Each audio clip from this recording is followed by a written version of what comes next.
Hello friends, welcome back to my channel Suhana's new kitchen. শীত তো প্রায় চলেই এলো। শীতের সন্ধ্যাতে বেশ গরম গরম স্যুপ খেতে কার না ভালো লাগে। চলো আজ দেখে নিই সেই স্যুপের রেসিপি। আজ বানিয়ে নেব আমি চিকেন স্যুপ। এখানে আমি সমস্ত উপকরণ নিয়ে চলে এসেছি। এখানে আমি বোনলেস চিকেন নিয়েছি বড় সাইজের প্রায় 4 পিস, নিয়েছি গাজর কুচি, আর নিয়েছি বিনস কুচি, আর নিয়েছি একটা বড় সাইজের পেঁয়াজ স্লাইস করে। গ্যাসের ফ্লেমটা আমি জ্বালিয়ে আমি এখানে একটা কড়া বসিয়ে দিয়েছি, আর তার মধ্যে দিয়ে দেবো আমি রিফাইন অয়েল।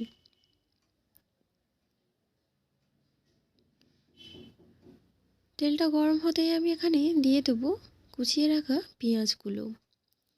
পেঁয়াজটা আমি একটা চামচের সাহায্যে ভালোভাবে নাড়াচাড়া করে একটু লাল করে নেব। পেঁয়াজটা যখন ভাজা ভাজা হয়ে আসবে তখন আমি চিকেনের পিসগুলো তেলের মধ্যে দিয়ে দেব।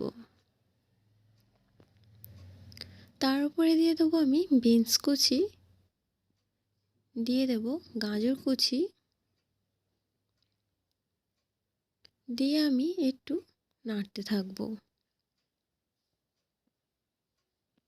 সমস্ত উপকরণ আমি কিছুক্ষণ ধরে একটু নাড়াচাড়া করে নেব। তার মধ্যে আমি অ্যাড করে দেব লবণ।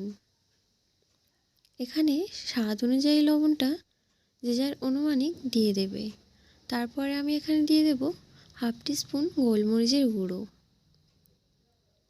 দিয়ে আমি আরও একটু ভালোভাবে কষিয়ে নেব।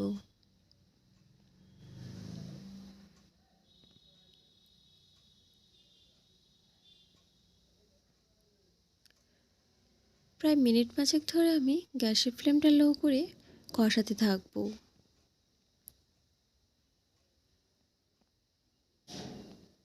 কষাতে কষাতে প্রায় আমার কষানোটা কমপ্লিট হয়েছে। এর মধ্যে আমি অ্যাড করব 1 লিটার জল। তোমরা স্যুপটা যেই অনুযায়ী বানাতে চাও সেই অনুযায়ী এখানে জলটা ব্যবহার করবে। যদি 1 লিটার স্যুপ বানাতে চাও তাহলে এখানে জলের পরিমাণটা 1.5 লিটার দিয়ে দেবে। এদিকে আমি করে নেব কর্নফ্লাওয়ারের একটা ব্যাটার।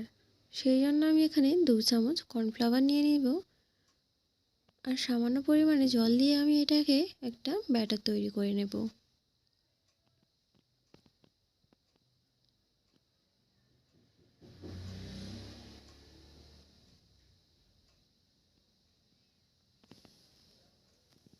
ব্যাটারটা আমার কমপ্লিট হয়ে গিয়েছে। দেখো ব্যাটারের ঘনত্বটা আমার কতটা হয়েছে। এদিকে আমি একটা ডিমের কুসুমটা ফেলে দিয়ে সাদা অংশটা আমি নিয়ে নিয়েছি। আগের পর্যায়ে আমি চলে এলাম। এখানে স্যুপটা আমার দেখো ভালোভাবে ফুটে গিয়েছে, আর চিকেনগুলো আমার ভালোভাবেই সেদ্ধ হয়ে গিয়েছে। এর থেকে আমি চিকেনগুলো তুলে নেব একটা পাত্রের মধ্যে।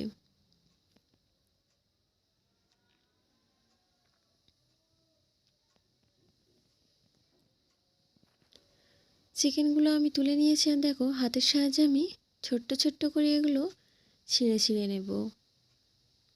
তোমরা চাইলে এখানে কাঁটা চামচ দিয়েও এটা কেটে নিতে পারো।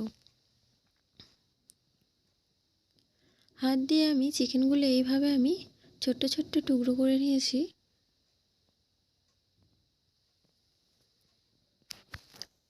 স্যুপটা যখন ফুটে উঠবে ভালোভাবে এই পর্যায়ে আমি দিয়ে দেবো চিকেনের টুকরোগুলো।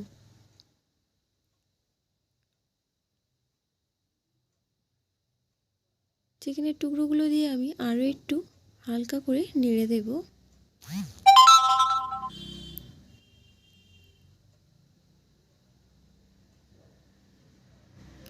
আরও 5 মিনিট এটাকে আমি ফুটতে দেব। এদিকে আমি কর্নফ্লাওয়ারের যে ব্যাটারটা তৈরি করে রেখেছিলাম সেটা আমি কিছুক্ষণ পরে স্যুপের মধ্যে আমি এটা অ্যাড করে দেব। অ্যাড করে দিয়ে আমি অনবরত নাড়তে থাকবো, যেহেতু এটা দেওয়ার পরিবর্তে আমার স্যুপটা প্রায় অনেকটাই ঘন হয়ে যাবে। সেই জন্য আমি এটাকে অনবরত কিছুক্ষণ প্রায় মিনিট 2 ধরে নাড়তে থাকবো।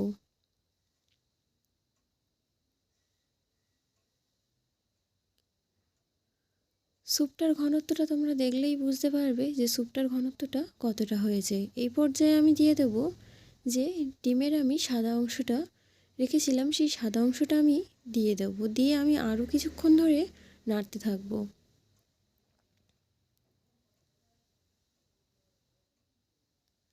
নাড়তে নাড়তে দেখো ডিমের সাদা অংশগুলো আমার ভেসে উঠেছে।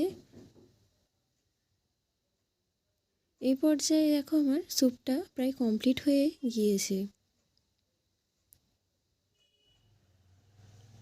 স্যুপটা এখানে আমার কমপ্লিট হয়ে গিয়েছে। আর দেখো ঘনত্বটা আমি খুব একটা বেশিও রাখিনি আর খুব একটা কমও রাখিনি।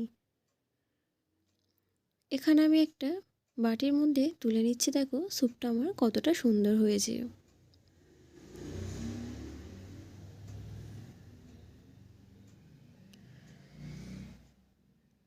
স্যুপটা এখানে আমি তুলে নিয়েছি আর দিয়ে দেবো ওপর থেকে একটু লেবুর রস। যেহেতু স্যুপটা অনেকটাই গরম ছিল আর লেবুর রসটা দিয়ে এর মধ্যে খেতে জাস্ট জমে যাবে। বাড়িতে এইভাবে আমার রেসিপিটি অবশ্যই একবার ট্রাই করতে পারো।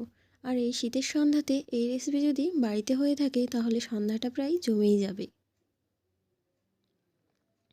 আমার চ্যানেলে যদি নতুন হয়ে থাকো আর আমার চ্যানেলটা যদি ভালো লেগে থাকে তাহলে অবশ্যই আমার চ্যানেলে সাবস্ক্রাইব করো এবং লাইক কমেন্ট শেয়ার।